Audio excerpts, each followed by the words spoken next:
Selamat pagi anak-anak Ibu, apa kabarnya hari ini? Ibu harap kabarnya, keadaannya sehat-sehat semua dan baik-baik saja ya, sehingga kita dapat mengikuti proses pembelajaran hari ini dengan keadaan yang fit, dengan konsentrasi yang tinggi, dan mendapatkan hasil maksimal. Sebelum kita memulai proses pembelajaran kita berdoa terlebih dahulu. Sebelumnya, Ibu sudah sampaikan bahwa hari ini kita akan belajar mengenai materi aritmatika sosial. Jadi, contoh aritmatika sosial dalam kehidupan sehari-hari adalah proses transaksi jual-beli. Nah, proses transaksi jual-beli biasa dilakukan di pasar, di warung, atau sekarang sudah dapat kita lakukan kapan saja dan di mana saja, lewat jasa layanan aplikasi yang sudah banyak tersedia di Indonesia.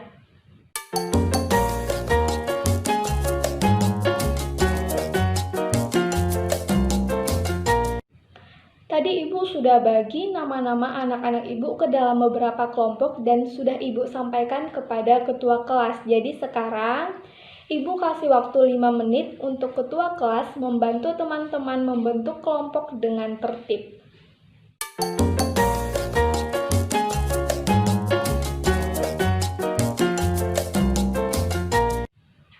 Nah, sudah terbentuk ya dalam kelompoknya masing-masing. Jadi, di dalam proses transaksi jual-beli ada dua pihak yang terlibat. Pihak pertama adalah pihak penjual atau si pemilik barang ataupun si pemberi jasa. Pihak yang kedua adalah pihak pembeli. Jadi, pihak pembeli ini adalah pihak yang membutuhkan barang atau membutuhkan layanan jasa dari si penjual atau pemilik jasa atau si pemberi jasa. Nah, selanjutnya apa saja yang ada di dalam proses transaksi jual beli? Jadi istilah-istilahnya itu apa-apa saja sih Bu gitu ya. Jadi yang pertama itu ada namanya harga jual, lalu ada yang namanya harga beli, ada yang namanya untung, dan yang terakhir ada yang namanya rugi. Nah, jadi yang pertama adalah harga jual. Apa itu harga jual, Bu? Gitu ya. Harga jual itu adalah sejumlah kompensasi. Jadi kompensasinya itu dapat berupa barang ataupun uang yang dibutuhkan untuk menerima barang atau menerima jasa layanan ya. Jadi di dalam harga jual itu sudah mencakup modal atau harga beli atau biaya produksi ditambah dengan untung yang diinginkan oleh si pemilik jasa atau si pemilik barang. Nah, jadi kalau zaman dahulu orang menggunakan atau dalam transaksi jual belinya itu dikatakan namanya barter atau barang tukar barang. Itu artinya kompensasi yang dibutuhkan berupa barang. Tapi kalau sekarang kita sudah menggunakan mata uang ya. Jadi mata uang yang digunakan adalah mata uang yang berlaku di daerah setempat. Lalu yang kedua tadi ada yang namanya harga beli. Jadi harga beli ini adalah harga yang harus kita korbankan atau kita keluarkan untuk memiliki suatu barang atau menerima jasa layanan. Jadi misalkan kita mau membeli baju seharga Rp100.000, maka harga Rp100.000 itu adalah harga beli yang harus kita keluarkan untuk memiliki baju yang kita inginkan. Atau kalau dalam bentuk jasa itu seperti pada saat kita memesan jasa ojek online. Jadi ya biaya yang kita keluarkan itu yang disebut dengan harga beli. Lalu yang ketiga ada tadi istilahnya untung. Apa itu untung? Pasti anak-anak Ibu sudah ingat ya, sudah pada tahu apa yang namanya untung. Jadi untung ini adalah kondisi di mana harga jual yang ditetapkan oleh si penjual lebih besar dari harga beli atau modal biaya produksi yang sudah dikeluarkan oleh si penjual atau si pemilik barang. Lalu yang terakhir tadi ada yang namanya istilahnya itu rugi. Jadi rugi ini adalah suatu kondisi yang berkebalikan dengan untung atau laba. Jadi kalau kondisi untung atau laba tadi harga jualnya itu lebih besar dibanding harga beli atau biaya produksi. Jadi kalau rugi ini adalah kondisi di mana harga jual, yaitu biaya produksi ditambah keuntungan yang diinginkan itu lebih kecil dibanding harga beli atau modal yang dibutuhkan oleh si pemilik barang atau si pemberi jasa. Oke, sudah mengerti ya apa-apa saja yang terdapat dalam proses transaksi jual beli. Ibu harap sudah mengerti dengan baik.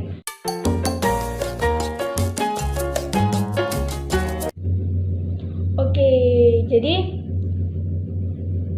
kita perlu nggak sih Bu belajar aritmatika sosial gitu ya? Jadi sangat-sangat perlu. Karena apa? Karena pada saat kita tidak mengerti aritmatika sosial seperti tadi sudah ada ya beberapa istilah seperti harga jual, harga beli, untung atau laba atau rugi, kita tidak akan bisa mengadakan proses transaksi jual beli dengan baik. Karena kalau kita tidak mengerti, bisa saja kita akan rugi. Tapi kalau kita sudah mengerti dengan baik, pada saat kita mengadakan proses transaksi jual beli, kita pasti bisa mendapatkan untung karena kita sudah paham betul bagaimana itu proses transaksi jual beli yang baik.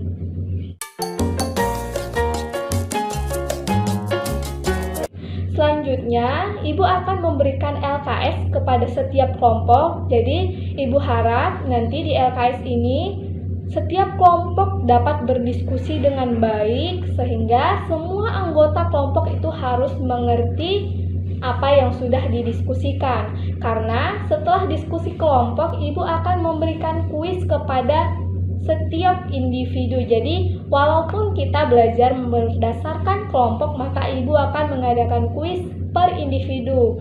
Supaya apa? Supaya Ibu dapat tahu siapa saja yang sudah mengerti materi hari ini. Nah, sekarang Ibu minta ketua kelas untuk membagikan LKS kepada setiap kelompok.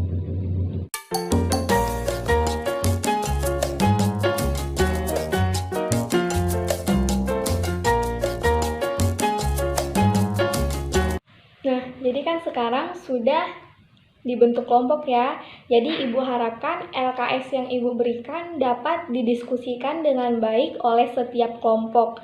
Jadi kalau ada istilah-istilah, ada sesuatu yang kurang dimengerti, bisa ditanyakan langsung kepada Ibu ya.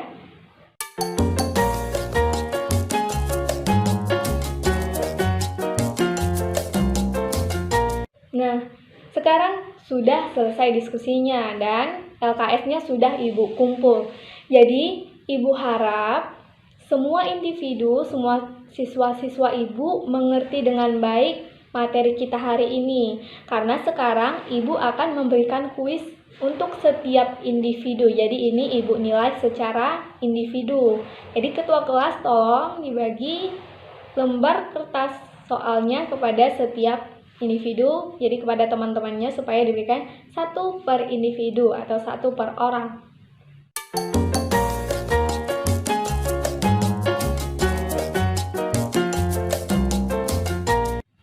Baik, berdasarkan nilai kuis yang sudah Ibu nilai, jadi tadi semua siswa-siswa Ibu sudah mengerjakan kuis dengan sangat baik dan sudah Ibu nilai.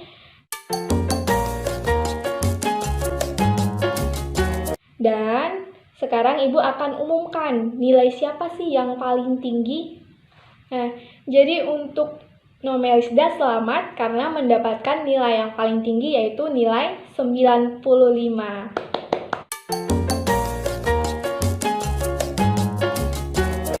Lalu untuk kelompok dengan nilai rata-rata yang paling tinggi adalah kelompok 1. Jadi ketua dari kelompok 1 adalah Nomelisda.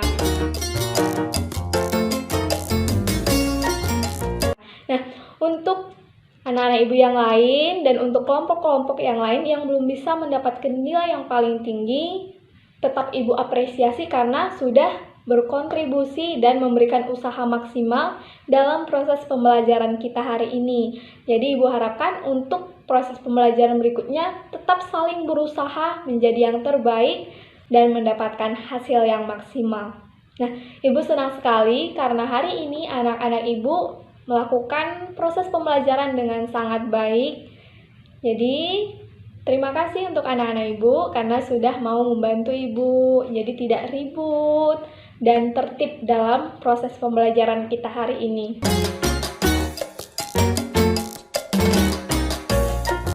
Hari ini kita sudah selesai. Jadi kita harus tutup dengan doa karena kita sudah awali dengan doa.